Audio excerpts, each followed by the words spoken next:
یعنی جب ان کو تورات دینے کا فیصلہ کیا گیا.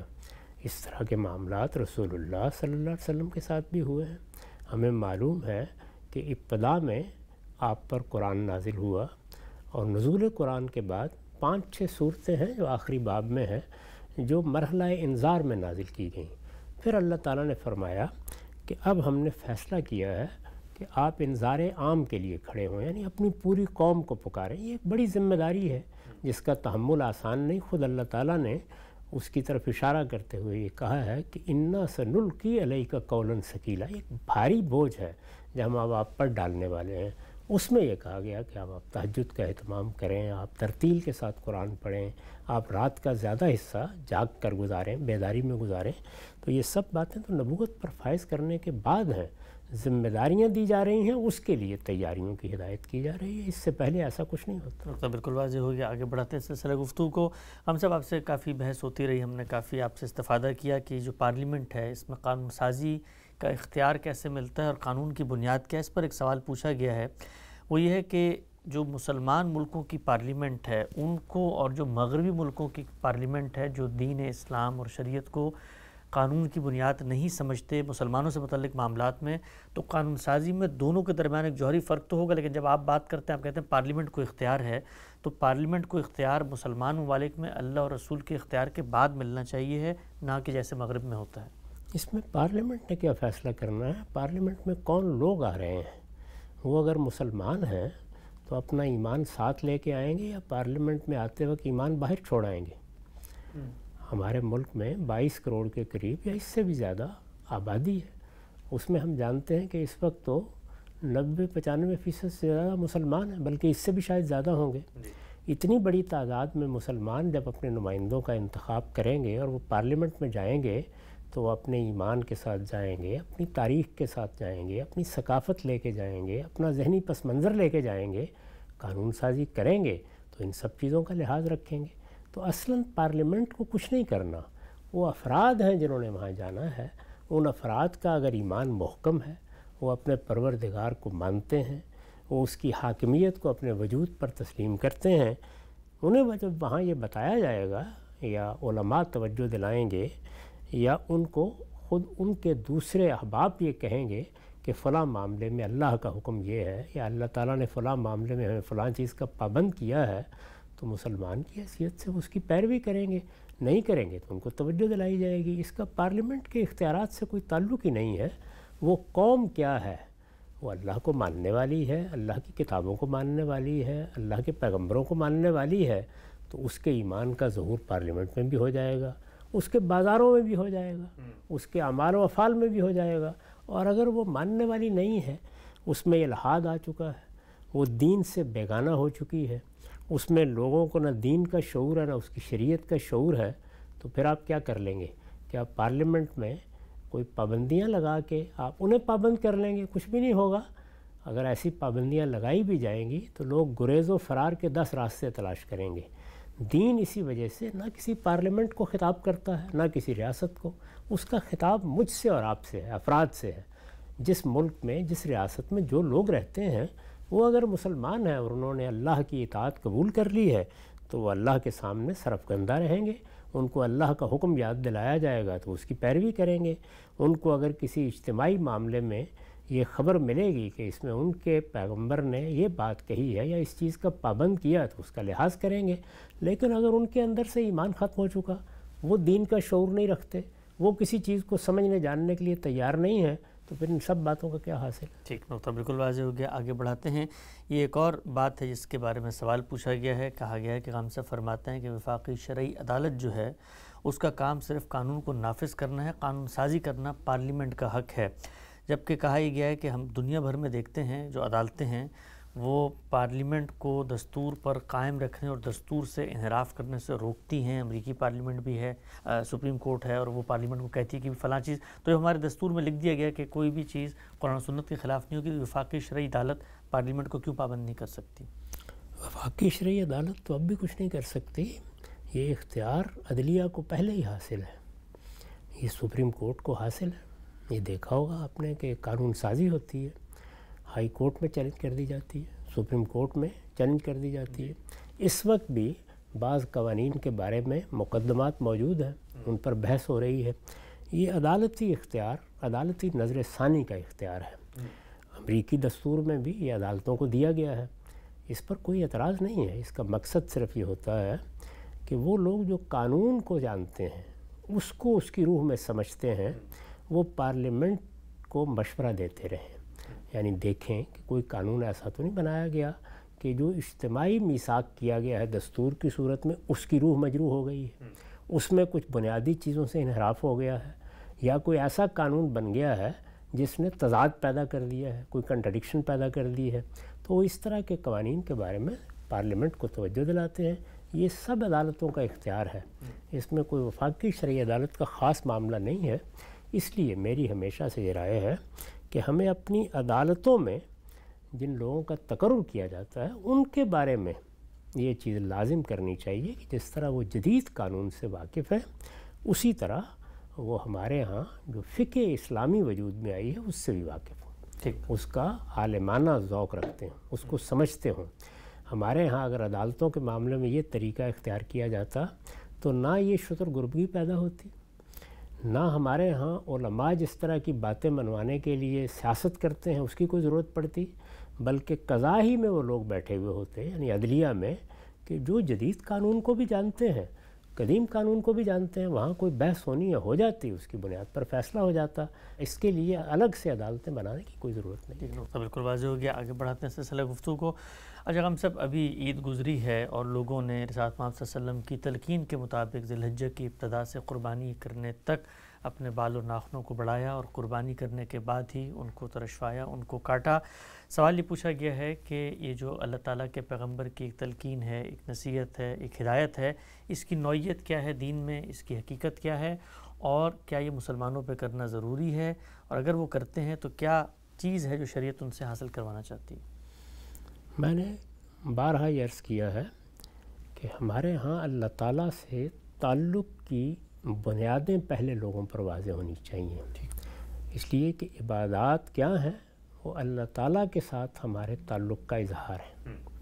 جس طرح سے میں ماں سے اپنے تعلق کا اظہار کرتا ہوں، باپ سے کرتا ہوں، اعزہ و احباب سے کرتا ہوں، اپنے تلامذہ سے کرتا ہوں، میرا ایک دائرہ ہے جس کے اندر میرے بہت سے تعلقات پیدا ہوتے ہیں۔ میرا پروردگار سب سے بڑھ کر میرے ساتھ تعلق رکھتا ہے، وہ میرا خالق ہے، میرا معبود ہے، منعم حقیقی ہے۔ تو جب میں اپنے پروردگار کی معرفت حاصل کر لیتا ہوں تو انسان کی حیثیت سے اس کے ساتھ بھی اپنے تعلق کا اظہار کرنا چاہتا ہوں۔ میں نے بارہا یہ عرض کیا ہے کہ یہ تعلق 3 جہات سے نمایاں ہوتا ہے، یعنی ایک یہ کہ وہ میرا معبود ہے، وہی تنہا الہ ہے، کائنات کا خالق وہی ہے، میرا خالق بھی وہی ہے، اس لحاظ سے وہ آخری درجے میں اعتراف عظمت کا مستحق ہے، یعنی مجھے اس کے سامنے اب سرفگندہ ہونا ہے، میں اس کا بندہ ہوں، اپنی بندگی کا اس کے سامنے اظہار کرنا ہے، اس کو ہم پرستش کہتے ہیں۔ یعنی ہم اپنے پروردگار کو پروردگار کی حیثیت سے مان کر اپنے پورے وجود کو ظاہر و باطن میں اس کے سامنے ڈال دیتے ہیں، یہی پرستش ہے، یہ اس کی حقیقت ہے۔ تو پرستش کا اظہار ہمارے ہاں نماز میں ہوتا ہے، یعنی اگر نماز کے بارے میں یہ معلوم کرنا ہو کہ اس کی حقیقت کیا ہے تو وہ پرستش ہے۔ اس میں میں اپنے پروردگار کی عظمت کا اعتراف کرتا ہوں، کبھی ادب کے ساتھ اس کے سامنے کھڑے ہو کر اس سے دعائیں کر کے، اس سے مناجات کر کے، اس کی تسبیح کر کے، کبھی رکوع کر کے، کبھی سجدہ کر کے، کبھی اس کے سامنے دوزانوں بیٹھ کر جو مجھے عرضداشت پیش کرنی ہے اس کو پیش کر کے، یہ سب پرستش کے آداب و رسوم ہیں، میں ان کو ادا کرتا ہوں، ان کو نماز میں نہایت خوبی کے ساتھ جمع کر دیا گیا ہے۔ دوسری چیز یہ ہے کہ وہ میرا خالق ہے، میرا معبود ہے، جب میں اس کا بندہ ہوں تو مجھے اس کا حکم ماننا چاہیے، اس کو ہم اطاعت سے تعبیر کرتے ہیں۔ یہ دوسرا تعلق ہے ذات باری کے ساتھ۔ اس تعلق کو محکم کرنے کے لیے اور اس تعلق کے علامتی سطح پر اظہار کے لیے روزے کی عبادت فرض کی گئی ہے۔ اعتکاف اسی کا منتہا کمال ہے۔ روزے کی عبادت میں بندہ مجسم اطاعت ہو جاتا ہے، یعنی گویا اطاعت اس کے پورے وجود کا احاطہ کر لیتی ہے۔ تو اس لحاظ سے روزے کو بھی اس کی اصل حقیقت میں جب دیکھیں گے تو وہ محض کچھ چیزوں سے رکنے کا نام نہیں ہے، بلکہ اپنے آپ کو اطاعت میں ڈھال دینے اور اس کا خوگر ہو جانے کا نام ہے۔ تیسری چیز ہے نظر، یعنی اللہ تعالیٰ نے قرآن میں یہ بتایا ہے کہ ان اللہ اشتری من المؤمنین انفسہم و اموالہم بان لہم الجنہ، اللہ تعالیٰ نے جنت کے عوض میں ہمارے جان و مال خرید لیے ہیں۔ ٹھیک، تو نظر کا مطلب یہ ہے کہ میری جان اور میرا مال یہ سب پروردگار کا ہے، اور جب یہ پروردگار کا ہے تو اگر کسی موقع پر میرا پروردگار مجھ سے یہ چاہے کہ میں اپنی جان نظر کر دوں یا اپنا مال نظر کر دوں تو میں تیار ہوں اس کے لیے۔ تو گویا تیسرا تعلق پرستش اور اطاعت کے بعد وہ نظر کا ہے، اپنا سب کچھ اپنے پروردگار کے قدموں میں ڈال دینا، جان بھی مال بھی سب حاضر ہے۔ اس کے لیے جو عبادت فرض کی گئی ہے زندگی میں ایک بار، وہ حج کی عبادت ہے۔ ٹھیک، اس میں نظر کو ایک تمثیل میں ڈھال دیا گیا ہے، وہ بھی علامتی ہے سارا کا سارا، یعنی اللہ تعالیٰ نے مجھ سے یہ چاہا ہے کہ میں شیطان کے خلاف جنگ کروں، یہ اس کا مطالبہ ہے، اور شیطان کے خلاف جنگ میں جان دینی پڑے جان دوں، مال پیش کرنا پڑے مال پیش کروں۔ تو شیطان کے خلاف جنگ کو ایک تمثیل کی صورت دے کر حج کی پوری عبادت بنا دی گئی ہے۔ میں لبیک اللہم لبیک، یعنی اللہ نے بلا لیا ہے، میں حاضر ہوں پروردگار، میں حاضر ہوں، تیرا کوئی شریک نہیں، میں چلا جاتا ہوں وہاں پہ، اس میں کچھ پابندیاں قبول کرتا ہوں۔ تو نظر کی علامت کیا کیا چیزیں ہیں، یعنی جب میں اپنے آپ کو پیش کر رہا ہوں تو کیا کیا مجھے کرنا چاہیے، اس کی بہت سی چیزیں حج میں جمع کر دی گئی ہیں۔ جب وہ حج میں جمع کر کے پوری تمثیل کی صورت اختیار کر دیتی ہیں تو گویا نظر کی عبادت اپنے منتہائے کمال پر پہنچ جاتی ہے۔ اس عبادت کو اللہ تعالیٰ نے پھر ہر شخص سے متعلق کرنے کا فیصلہ کیا۔ اچھا، جب ہر شخص سے اس کو متعلق کرنا ہے تو دیکھیے اس میں کیا مشکلات ہیں۔ یہ تو ٹھیک ہے کہ حج فرض کر دیا گیا زندگی میں ایک بار، لیکن فرض کس پر کیا جا سکتا ہے؟ یہ دنیا تو عالم اسباب ہے، تو فرمایا کہ من استطاع الیہ سبیلا، جو اللہ کی راہ میں نکل سکتا ہے، جو وہاں پہنچ سکتا ہے، جو حج کرنے کی استطاعت رکھتا ہے۔ استطاعت میں سب چیزیں ہوں گی، یعنی میری ہمت طاقت کیا ہے، میری صحت کیسی ہے، میرے پاس سفر خرچ ہے یا نہیں ہے، میں اس کا تحمل کر سکتا ہوں یا نہیں کر سکتا، یہ سب چیزیں ہوں گی۔ حالات کیا ہیں، ایسا بھی ہو سکتا ہے کہ حالات ہی ایسے ہو جائیں کہ جانا مشکل ہو جائے۔ تو یہ ساری چیزیں چونکہ ضروری ہیں تو بہت بڑی تعداد محروم رہ جائے گی اس عبادت سے۔ اس کے لیے پھر اس کا ایک دوسرا درجہ، یعنی اس کو مختصر کر کے ایک دوسرا درجہ متعین کیا گیا، وہ کیا ہے؟ عمرہ۔ یعنی حج میں تو آپ کو 5 دن کے لیے جانا ہے، آپ کو وہاں جانا ہے، اور ظاہر ہے اس سفر کی مشقت بھی اٹھانی ہے، اور وہ ایک مشکل عبادت ہے، اس کے مختلف مراحل سے بھی گزرنا ہے۔ اس کو مختصر کیا گیا تو وہ کوئی 1 گھنٹے 2 گھنٹے کی عبادت بن گئی، یعنی اب کیا ہے؟ عمرہ۔ چند چیزیں اس میں لے لی گئیں، اس میں دیکھیے کیا چیزیں لی گئی ہیں۔ طواف لے لیا گیا، جی، احرام باندھا آپ نے، احرام کی پابندیاں اپنے اوپر قبول کیں، اس کے بعد آپ نے وہاں پہ جا کے طواف کیا، اللہ نے توفیق دی تو تطوعاً صحیح بھی کی۔ اس کے بعد آپ نے سر منڈوا دیا، اگر قربانی تھی تو وہ کر دی، یعنی عمرے میں اب لوگوں میں رواج نہیں رہا اس بات کا، لیکن عمرے میں بھی ایسی قربانی کی جا سکتی ہے۔ تو یہ بڑی مختصر سی عبادت بنا دی گئی کہ جو آدمی جب چاہے، جب موقع ملے، وہ سال میں کسی وقت بھی جا سکتا ہے۔ اس میں بھی ان لوگوں کے لیے سہولت پیدا کی گئی جو حج کے سفر کا تحمل نہیں کر سکتے یا اس کی مشقت نہیں اٹھا سکتے۔ اسی عبادت کے معاملے میں پھر ایک تیسرا درجہ بھی قائم کیا گیا۔ وہ تیسرا درجہ یہ تھا کہ اس میں سے کچھ چیزیں لے کر اس کو ساری دنیا میں عام کر دیا جائے۔ وہ کیا چیزیں ہیں جو لی گئیں؟ تو وہ 3 چیزیں ہیں اگر آپ غور کریں جو وہاں سے لے لی گئی ہیں، اور رسول اللہ صلی اللہ علیہ وسلم نے اس کو پھر اپنی امت میں جاری فرمایا۔ ان 3 چیزوں میں سے پہلی چیز یہ تھی کہ جیسے ہی ذو الحج کا مہینہ شروع ہو تو ہم میں سے ہر شخص جو قربانی کرنے کا ارادہ رکھتا ہے وہ اب طے کر لے کہ وہ نہ اپنے ناخن تراشے گا نہ اپنے بال کتروائے گا۔ ٹھیک، یہ دیکھیے یہ وہی 2 چیزیں ہیں جو نظر کے لیے اپنے آپ کو پیش کرنے کی علامت کے طور پر احرام کی پابندیوں میں رکھی گئی ہیں۔ احرام کی پابندیاں 2 طرح کی ہیں، ایک وہ ہیں کہ جو عمرے اور حج سے متعلق ہیں، اس کو قرآن نے الگ سے بیان کر دیا ہے، وہ پابندیاں بھی وہاں قبول کرتے ہیں، ایک خاص طرح کا لباس مرد پہن لیتے ہیں، عورتیں بھی بعض چیزوں کی لباس میں رعایت ملحوظ رکھتی ہیں، اس میں بعض آداب ہیں جو لازماً پیش نظر رکھنا ہوتے ہیں۔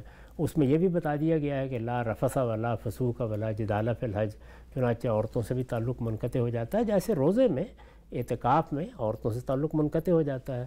تو یہ جتنی چیزیں وہاں پہ اس نوعیت کی ہیں جو حج اور عمرے کی عبادت سے متعلق ہیں وہ تو وہیں رہ گئیں، لیکن ان میں سے ان دو چیزوں کو اٹھا لیا گیا، یعنی لوگ اپنے بال نہ کتروائیں اور لوگ اپنے ناخن نہ تراشیں، جیسے کہ وہ احرام کی حالت میں نہیں کترواتے اور نہیں تراشتے۔ جب قربانی کا دن آ جائے، یعنی 10 ذو الحج آ جائے، تو اس دن کیا ہوگا، یعنی ہم نماز پڑھیں گے، اللہ تعالیٰ کی تکبیرات بلند کریں گے۔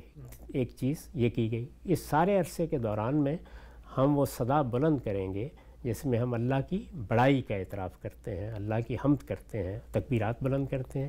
یہ وہی تکبیرات ہیں جو منا میں قیام کے دوران بھی اسی طریقے سے بلند کی جاتی ہیں، اور پھر جب عید سے فارغ ہو جاتے ہیں تو قربانی کر دیتے ہیں۔ تو گویا 3 چیزیں وہاں سے اٹھائی گئی ہیں، جانور کی قربانی کرنا، یہ حج میں بھی ہے، عمرے میں بھی ہے، تکبیرات بلند کرنا جن کو تکبیرات تشریق کہا جاتا ہے، یہ وہاں بھی اسی طرح موجود ہے، اور پھر ناخن نہ تراشنا اور بال نہ کتروانا۔ رسالت مآب صلی اللہ علیہ وسلم سے جب یہ پوچھا گیا کہ کسی آدمی کے پاس اگر قربانی کا جانور بھی نہیں ہے جی تو ایک چوتھی صورت بھی آپ نے مشروع فرما دی، اور یہ کہا کہ پھر صرف ان 2 چیزوں کا اہتمام کر لو، یعنی یکم ذو الحج آ گئی ہے، قربانی کا جانور بھی نہیں ہے تو ناخن نہ تراشو اور بال نہ کترواؤ، پھر عید کی نماز ادا کرنے کے بعد ناخن تراش دو، بال کتروا دو، اور فرمایا کہ یہ پوری قربانی ہو گئی۔ یعنی وہی نظر کی عبادت، قربانی کیا ہے؟ نظر، تو نظر کی عبادت تم نے پایا تکمیل تک پہنچا دی۔ اس میں اگر غور کیجیے تو لوگوں کی استطاعت کے لحاظ سے 4 درجات بن جاتے ہیں۔ جس کے پاس کچھ بھی نہیں ہے وہ یہ کر سکتا ہے، جس کے پاس جانور خریدنے کی استطاعت ہے وہ ہر سال اپنے گھر ہی میں قربانی کر کے وہ چیز حاصل کر سکتا ہے جو حج سے مطلوب ہے، جو سفر کر سکتا ہے کبھی سال میں کسی وقت وہ عمرہ کر لے، اور جو لوگ یہ استطاعت رکھتے ہیں کہ وہ حج کریں جس کو فرض کیا گیا ہے، تو فرض عبادت تو صرف حج ہی ہے، باقی یہ سب جتنی عبادات ہیں یعنی باقی تینوں درجات یہ نفل عبادتیں ہیں، مستحبات ہیں، آدمی کرے گا تو نظر کی عبادت کا اجر پائے گا، اور ضرور کرنا چاہیے، اس لیے کہ اللہ کے ساتھ ہمارے تعلق کا اظہار بڑی قیمتی دولت ہے جو انسان کو حاصل ہوتی ہے، اس کے یہ درجات معین ہاں سر، بڑی خوبصورتی سے آپ نے اور بڑی تفصیل سے اس پورے کے پورے فلسفہ قربانی کو، اور بالخصوص اس میں جو ناخن اور بال کو 10 دن نہ ترشوانا ہے اور پھر قربانی کے بعد تراشنا، اس کی حکمت کو بھی واضح کیا۔ اچھا ہم سب اس پورے بیان سے ایک اور پہلو ذہن میں آتا ہے، وہ یہ کہ اللہ تعالیٰ نے جو احکام قیامت تک کے لیے بندہ مومن کو دیے ہیں، اس میں اگر آپ عمل نہیں کر سکتے، پہلی صورت میں مثلا آپ کے پاس پیسے نہیں ہیں، تو یہاں ہمارے دین میں کوئی کلاسیفائڈ چیزیں نہیں ہے کہ آپ اس درجے کے متول انسان ہوں گے، آسودہ حال ہوں گے تب آپ اللہ کے گھر میں آئیں۔ اس کے سبسٹیٹیوٹس بھی شریعت نے خود ہی سجیسٹ کر دیے ہیں، گویا آپ کراچی میں بیٹھے ہیں، آپ افریقہ کے جنگل میں بیٹھے ہیں، آپ وہی ریچولز پرفارم کر کے اسی درجے اجر کے مستحق ہو جائیں گے جو درجے کسی کو مال ملنے کے بعد حج کرنے کا ہے۔ ایسا ہی ہے بالکل، یعنی ہمارے دین میں یہ نہیں کیا گیا کہ فلاں عبادت صرف انہی لوگوں کے لیے رہے گی، اللہ کی عبادت ہے، اللہ سے تعلق کا اظہار ہے۔ نماز میں بھی ایسے ہی ہے، آدمی معذور ہو جاتا ہے تو آپ یہ دیکھیے کہ اس میں نمازیں جمع کرنے کی اجازت دے دی گئی، قصر کرنے کی اجازت دے دیجیے۔ اسی طرح سے آپ ایسی صورت میں ہیں جہاں یہ ممکن نہیں ہے تو وہاں فرجالوں نے رکبانا، تم سواری پر بیٹھے ہوئے ادا کر لو، تم پیدل چلتے ہوئے ادا کر لو۔ یہ سب کیا ہے؟ تاکہ مختلف حالتوں میں اللہ تعالیٰ کے ساتھ ہمارا تعلق قائم رہے۔ اسی طرح کا معاملہ روزے میں ہے، آدمی کسی وجہ سے معذور ہو جاتا ہے تو دوسرے دنوں میں تعداد پوری کرنے کی رعایت دے دی گئی، اس کے قابل ہی نہیں رہا تو پھر بتا دیا گیا کہ تم فدیہ دے سکتے ہو۔ تو یہ سب صورتیں کیوں ہیں؟ اسی لیے کہ لوگ ہر طرح کے حالات میں اللہ کے ساتھ اپنے تعلق کو قائم رکھ سکیں، کیونکہ دین کیا ہے؟ وہ اصل میں ہمارے تعلق کی تطہیر ہے، بندوں کے ساتھ تعلق کی تطہیر ہوتی ہے، اللہ کے ساتھ تعلق کو پاکیزہ بنایا جاتا ہے۔ بس یہی وہ چیز ہے جو دین میں اصلاً مطلوب ہے، اسی کو اخلاق سے تعبیر کرتے ہیں۔ اسی کے بارے میں ہمارے پیغمبر نے کہا کہ بعثت لأتمم مکارم الاخلاق، یہ بہترین اخلاق ہیں، یعنی تعلقات کی تطہیر ہے جس کے انتہائی کمال کو حاصل کرنے کی ہمیں دنیا میں جدوجہد کرنا ہوتا ہے۔ متوازی ہو گیا، آگے بڑھاتے ہیں سلسلہ گفتگو کو۔ اچھا ہم سب شریعت میں بعض عبادات اپنی حدود و شرائط کی رعایت سے پرفارم کرنی ہوتی ہیں۔ آپ کے پاس مال ہے تو آپ نے زکوٰۃ دینی ہے، زکوٰۃ کس کو دینی ہے، کون لینے کا استحقاق رکھتا ہے، یہ بھی سنت میں طے کر دیا گیا ہے کہ وہ ریاست لے گی، نظم اجتماعی کے جو معاشی تقاضے ہیں وہ اس سے پورے کیے جائیں گے، وہ نہیں لیتی تو تو آپ بھی فرماتے ہیں کہ مسلمان کو خود وہ زکوٰۃ ادا کرنی چاہیے۔ ایک اور عبادت ہے جمعے کی نماز، آپ فرماتے ہیں کہ حکمران کے لیے جمعے کا ممبر خاص کر دیا گیا ہے، اگر حکمران نہیں آ رہا وہاں پر، اس کو اپنا فریضہ نہیں سمجھ رہا، تو یہی اصول زکوٰۃ والا پھر عائد ہونا چاہیے، اور مسلمانوں کو جہاں پر حکمران یہ کام نہیں کر رہے خود سے کرتے رہنا چاہیے۔ ایسا ہی کیا ہے لوگوں نے، یعنی اسی چیز کو ملحوظ رکھا ہے کہ اللہ تعالیٰ نے جو عبادات ہم پر لازم کی ہیں، ان عبادات پہ اصلاً تو وہ حق اللہ ہے، اللہ کا حق ہے۔ ہم اگر زکوٰۃ دیتے ہیں تو اللہ کا حق سمجھ کے دیتے ہیں، اگر ہم جمعے کے لیے حاضر ہوتے ہیں تو اللہ کا حق سمجھ کے حاضر ہوتے ہیں۔ وہاں ہمیں خطبہ سننا ہے، ہمیں وہاں پہ اللہ تعالیٰ کے سامنے سرفگندہ ہونا ہے۔ ان کے لیے ایک اجتماعی نظم قائم کیا گیا ہے، یعنی چونکہ انسان کا معاملہ یہ ہے کہ وہ دنیا میں ہمیشہ اجتماعیت میں رہتا ہے، یہ اس کی ضرورت ہے۔ اس وقت بھی آپ دیکھ لیں کہ یہ ایسی فطری ضرورت ہے کہ دنیا میں کتنے مذاہب ہیں، کتنے نقطۂ نظر ہیں، لیکن سب کے سب اس پر متفق ہیں کہ ریاست بنا کے رہنا ہے، ایک نظم قائم کر کے رہنا ہے۔ تو ریاست کا حق قائم کر دیا گیا ہے زکوٰۃ کی صورت میں، یعنی وہ اللہ کا حق ہم ادا کریں گے لیکن اس کو ریاست کو پیش کر دیں گے، اس لیے کہ عرش پر تو نہیں بھیجا جانا، تو یہاں یہ پابند کر دیا گیا۔ اللہ کا یہ حق کیا جب ریاست یہ ہم سے نہیں وصول کرتی، یا کسی موقع پر ریاست کا نظم ہی نہیں ہے اس نوعیت کا، جیسے کہ عرب میں نہیں تھا، تو وہاں کیا کیا جائے؟ تو وہاں آپ اپنے طور پر انہی مدات میں خرچ کر دیں۔ یعنی ریاست کو کیوں دیا گیا ہے؟ اس لیے تاکہ لوگوں کی اجتماعی ضرورتوں کو پورا کیا جا سکے۔ اجتماعی ضرورتیں اصلاً معاشرے کی ضرورتیں ہیں، اس میں آپ جو بھی خدمت کر سکتے ہیں وہ خدمت آپ انجام دے دیں۔ جمعے کے بارے میں بھی یہی ہمارے ہاں علماء نے خیال کیا کہ چونکہ یہ ایک بڑی غیر معمولی عبادت ہے، ہم سب جمع ہوتے ہیں، جمع ہو کے اللہ کے سامنے سرفگندہ ہوتے ہیں، اس میں ہمارا امام یا مسلمانوں کا حکمران یا اس کا کوئی نمائندہ خطبہ دینے کے لیے آتا ہے۔ اب اگر یہ صورت نہیں رہی، یا حکمران یہ ذمہ داری ادا نہیں کر رہے، یا ہماری حکومت ہی نہیں رہی ہے، جیسے کہ ہندوستان میں یہ معاملہ ہوا، تو کیا کیا جائے؟ تو ایک صورت یہ تھی کہ معطل کر دیا جائے۔ اس میں یہ خیال ہوا کہ اگر یہ معطل کر دیا گیا تو ایسا نہ ہو کہ لوگوں کے ذہنوں سے اس کی یاد ہی ختم ہو جائے، تو اس کو باقی رکھنے کے لیے انہوں نے کہا کہ پھر امت گویا قائم مقام ہو گئی ہے، تو اس میں اہل علم جمعے کی نماز کو اسی طریقے سے قائم کرتے رہیں گے۔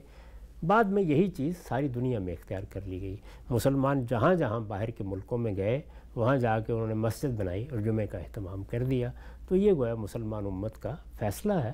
میرا اس معاملے میں نقطہ نظر یہی ہے کہ اصلاً تو جمعہ ہمارے امام سے متعلق ہے یا حکمران سے متعلق ہے، لیکن مسلمان جب کوئی فیصلہ اس طرح کے معاملات میں اجتہادی طور پر کر لیں اور وہ اجتماعی معاملہ ہو، چونکہ جمعہ ہے، عیدین ہے، اسی طرح آپ رمضان کے روزوں کا اعلان کرتے ہیں، رمضان کا اعلان کرتے ہیں، یہ سب اجتماعی معاملات ہیں۔ تو اجتماعی معاملات میں جو فیصلہ کر لیا جائے، اگر کوئی شرائط نہ بھی پوری ہو رہی ہوں تو اس کی پابندی کرنی چاہیے۔ اور ہم سے یہ پابندی کرنی چاہیے، یہ بھی کیا دین کے کسی شرعی منصوص حکم کا تقاضا ہے، یا یہ محض ایک یہ بھی اجتہادی بات ہے؟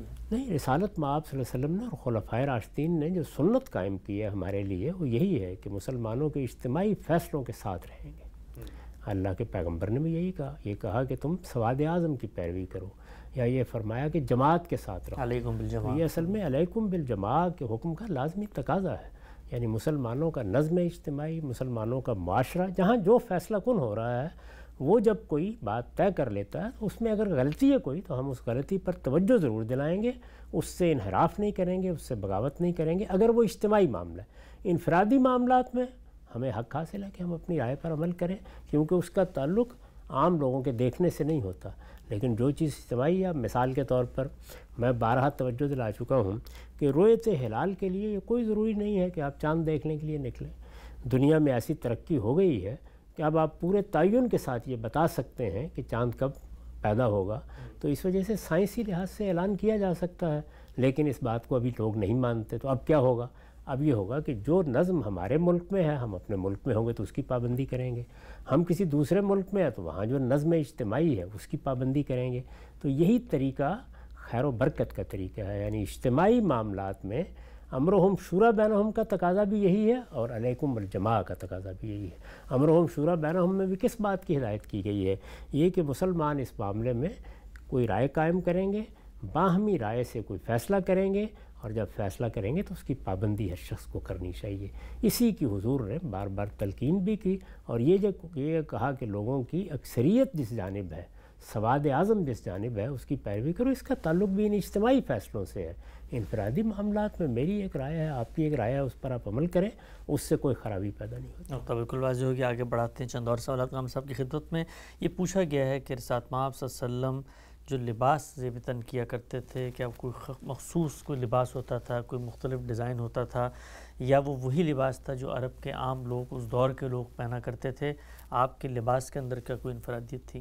نہیں، ایسی کوئی چیز نہیں تھی۔ عرب کے جو شرفا لباس پہنتے تھے وہی لباس، اس میں ظاہر ہے ہر آدمی کا ایک انتخاب ہوتا ہے، وہ ہمارا بھی ہوتا ہے۔ تو حضور کا بھی ایک ذوق تھا، رنگ کے بارے میں تھا یا اس طرح کی چیزوں کے بارے میں، اس کی روایات آ جاتی ہیں، لیکن بحیثیت مجموعی وہی لباس تھا جو عرب کے شرفا، عرب کے بڑے لوگ، عرب کے اکابر پہنتے تھے، وہی لباس آپ بھی پہنتے تھے۔ ٹھیک، نقطہ واضح ہو گیا۔ ہم سے پوچھا گیا ہے کہ برصغیر کے اندر اس وقت ہمیں نظر آتا ہے شرک کے بہت مظاہر ہیں جو کہ مسلمانوں کی تہذیب میں بھی پیدا ہو گئے ہیں، قبر پرستی کی چیزیں، اس طرح مختلف لوگوں سے مانگنے کی چیزیں۔ پوچھا گیا ہے کہ یہاں پر تو عرب لے کر آئے تھے اسلام کو، اور وہ تو موحدین تھے، یہ برصغیر کے تہذیبی پس منظر میں شرک کی ابتدا کب ہوئی ہے؟ یہ تو انسان کے اندر جو خوف کی جبلت ہے وہ پیدا کر دیتی ہے، اس میں لوگوں کی تبلیغ و تلقین کی بھی ضرورت نہیں ہوتی، انسان خود ہی اپنے لیے بہت سی چیزیں ایجاد کر بیٹھتا ہے، بہت سے توہمات میں مبتلا ہو جاتا ہے۔ اور شرک کی تاریخ پڑھنے سے یہی معلوم ہوتا ہے، آخر سیدنا آدم علیہ السلام توحید ہی لے کر آئے تھے، لیکن ان کی اولاد میں شرک پیدا ہو گیا۔ اسی طرح سیدنا مسیح علیہ السلام نے توحید ہی کی منادی کی تھی، لیکن ان کے ماننے والوں کے یہاں شرک در آیا۔ تو شرک تو اصل میں انسان کے اندر جو خوف کی جبلت ہے اس سے پیدا ہو جاتا ہے، جب وہ پیدا ہوتا ہے تو پھر آہستہ آہستہ اپنے لیے ایک پوری شریعت بھی بنا لیتا ہے۔ دوسرا ہم سب یہاں پر پہلے سے مشرکانہ مذاہب بھی تو موجود تھے، تو کیا یہ بھی ایک چیز ہے کہ جب مسلمانوں کا اختلاط ہوتا ہے نئے مذہب کے لوگوں کے ساتھ، تو وہاں پر بھی احتیاط اور ایک تھوڑا کا فاصلہ لازم ہوتا ہے، ورنہ اگر آپ بالکل گھل مل جائیں تو ان کے رسوم کے بارے میں جو توحش ہے وہ بھی ختم ہو جاتا ہے دل سے؟ ایسا ہی ہوتا ہے، جب آپ کچھ چیزوں کے بارے میں محتاط نہیں رہتے، یا آپ کی تعلیم تربیت اچھی نہیں رہتی، یا آپ کچھ چیزوں میں اختلاط کو قبول کر لیتے ہیں، یا بعض چیزوں کے بارے میں جیسی تنبیہ ہونی چاہیے اس کا لحاظ نہیں رکھتے، تو آہستہ آہستہ چیزیں اثر انداز ہوتی ہیں انسان پر۔ لیکن اصلاً یہ چیز پیدا کہاں سے ہوتی ہے؟ بیماری آ گئی، تکلیف آ گئی، کوئی اس طرح کا معاملہ ہو گیا، اس میں کوئی آدمی کہتا ہے فلاں کام اگر کر لو تو اس میں یہ فائدہ ہو جائے گا، اس میں پھر کچھ نہ کچھ توہمات در آتے ہیں، وہ توہمات ہیں جو آہستہ آہستہ ایک باقاعدہ شریعت کی صورت اختیار کر لیتے ہیں۔ ٹھیک ہے، آخری دو سوال آپ کی خدمت میں ہیں۔ ہم سے پوچھا گیا ہے کہ علم اور معلومات میں کیا فرق ہوتا ہے؟ اکثر ہم نے دیکھا ہے جو بڑے لوگ ہیں وہ کسی کو دیکھ کے کہتے ہیں اس کے پاس معلومات تو بہت تھی لیکن علم نہیں تھا، تو یہ علم اور معلومات جب یہ زبان میں تعبیرات کسی شخص کے بارے میں اختیار کی جاتی ہیں تو اس سے کیا مقصود ہوتا ہے؟ دیکھیے، جو چیزیں ہمارے ادراک میں آتی ہیں وہ سب ہماری معلومات ہیں، لیکن کیا انسان کو صرف یہی صلاحیت دی گئی ہے کہ وہ چیزوں کا ادراک کر لے؟ نہیں، وہ ان کی حقیقت کو سمجھتا ہے، ان کی معرفت حاصل کرتا ہے، وہ ان کے اندر اترتا ہے، وہ اصول اور فروع میں تعلق پیدا کرتا ہے۔ اصل میں یہ عمل ہے جو انسان کے باطن میں جب ہوتا ہے تو پھر وہ حقیقی علم بنتا ہے۔ تو علم کی اصطلاح جب استعمال کی جاتی ہے تو وہ بھی معلومات کے لیے عام زبان میں اختیار کر لی جاتی ہے، لیکن اگر اس کو الگ الگ کر کے بولا جائے تو اس کا مطلب یہ ہے کہ محض یہ نہیں کہ میں نے ایک نظر ڈالی، میرے حواس میں کچھ چیزیں آ گئیں، میں نے ان معلومات کی ایک فہرست مرتب کر دی، یہ میز ہے، یہ کرسی ہے، یہ کمکمہ جل رہا ہے، صرف اتنا ہی نہیں ہے، بلکہ یہ چیزیں ہیں کیا، ان کی حقیقت کیا ہے، میرے ساتھ ان کا کیا تعلق ہے، یہ اگر وجود میں آئی ہیں تو کس طرح وجود میں آئی ہیں، ان کی جب میں معرفت میں اترتا ہوں تو اس سے میرا علم وجود میں آتا ہے۔ وہ جتنی معرفت حاصل ہوتی ہے اتنا علم پختہ ہوتا چلا جاتا ہے۔ جناب صاحب، ہم نے سنا تھا کہ آپ کی زبانی کسی بڑے آدمی کے پاس کوئی صاحب آئے اور انہوں نے بہت باتیں کی، تو انہوں نے ان کو کہا کہ بھائی یہ تو معلومات کا کباڑ خانہ تھے، نہیں، وہ علم نہیں تھا۔ تو علم جو ہے وہ ایک پورا کا پورا جامع تصور بناتا ہے کسی بھی موقف کے بارے میں، کسی بھی نقطہ نظر کے بارے میں۔ آج کل ہمیں دیکھنے میں آتا ہے چونکہ فیس بک پہ، انٹرنیٹ پہ بہت کچھ آ جاتا ہے، تو بہت سارے لوگ معلومات کا کباڑ خانہ بن جاتے ہیں، ان کو یہ نہیں پتہ ہوتا کہ ان معلومات کو ایک جامعیت کے ساتھ پرونا ہے، اس سے کوئی ہولسٹک نقطہ نظر بنے گا، اس کو پیش کرنا ہے ہم نے۔ ظاہر بات ہے، اگر وہ دوسرا عمل نہیں ہوا تو اصل میں معرفت نہیں پیدا ہوئی، چیزوں کی پہچان نہیں پیدا ہوئی، چیزوں کی حقیقت سے تعلق نہیں پیدا ہوا، تو اصل اور فرع کو باہم متعلق کر کے ان میں ایک نظم پیدا کرنے سے علم وجود میں آتا ہے۔ ورنہ تو معلومات حاصل ہو گئیں، معلومات تو ہمارے حواس جب اشیاء سے متعلق ہوتے ہیں، وہ باطن میں ہو یا ظاہر میں، تو وہ آپ کے سامنے معلومات کا ڈھیر پیدا کرتے چلے جاتے ہیں۔ اب کوئی آدمی وہیں تک محدود رہ گیا ہے تو یہی کہیں گے کہ اس کے پاس اگرچہ بہت کچھ موجود ہے لیکن ایسے ہی ہے جیسے کباڑ خانے میں آپ چیزیں پھینک دیتے ہیں۔ انہی چیزوں کو جب اٹھا کر باہر لاتے ہیں اور پھر ان کو ایک ترتیب دیتے ہیں تو اس سے ایک بیٹھنے کی جگہ وجود میں آ جاتی ہے، آپ کے سونے کی کوئی جگہ، کوئی خوابگاہ وجود میں آ جاتی ہے۔ اسی طرح آپ نے جن چیزوں کو ایک خاص ترتیب سے رکھا ہوتا ہے اس سے ایک بہت اچھا دارالمطالعہ وجود میں آ جاتا ہے۔ وہی چیزیں آپ اٹھاتے ہیں، اٹھا کے وہ اشیاء تو وہی ہوتی ہیں، ان کو آپ کسی اسٹور میں ڈال دیتے ہیں تو اب وہ ظاہر ہے کہ ایک کباڑ خانہ ہے۔ چیزیں تو ہوتی ہیں وہاں پہ، بالکل واضح ہو گئی بات۔ آخری سوال ہم سے آج کی نشست کا، جرم اور گناہ کے فرق کو بھی ذرا واضح کیجیے گا۔ جب میں اپنے پروردگار کے ساتھ کوئی معاملہ کرتا ہوں اور اس میں اس کی ہدایت کی خلاف ورزی کرتا ہوں، جس کو قرآن میں فسق سے تعبیر کیا گیا ہے، تو میں گناہ کا ارتکاب کرتا ہوں۔ لیکن یہ گناہ جرم کب بنتا ہے؟ یہ جرم اس وقت بنتا ہے جب اس سے کسی دوسرے کا حق تلف ہو جاتا ہے یا اس کی جان مال آبرو کے خلاف کوئی کام ہوتا ہے۔ تو اس وجہ سے جب وہ جرم بن جاتا ہے تو پھر وہ معاشرے کی گرفت میں آ جاتا ہے، یعنی اب معاشرے کا حق حاصل ہے، اب معاشرے کو حق حاصل ہے کہ اس پہ گرفت کرے، اب ریاست کو بھی حق حاصل ہے کہ وہ اس کو دیکھے، اس کے بارے میں قانون سازی کرے، اس سے لوگوں کو روکنے کی کوشش کرے۔ نقطہ بالکل واضح ہو گیا۔ پروگرام کا وقت یہاں پہ ختم ہوتا ہے۔ متفرق سوالات کی نشست تھی، دوبارہ انشاءاللہ حاضر خدمت ہوں گے۔ اب تک آپ لوگوں کا بہت شکریہ۔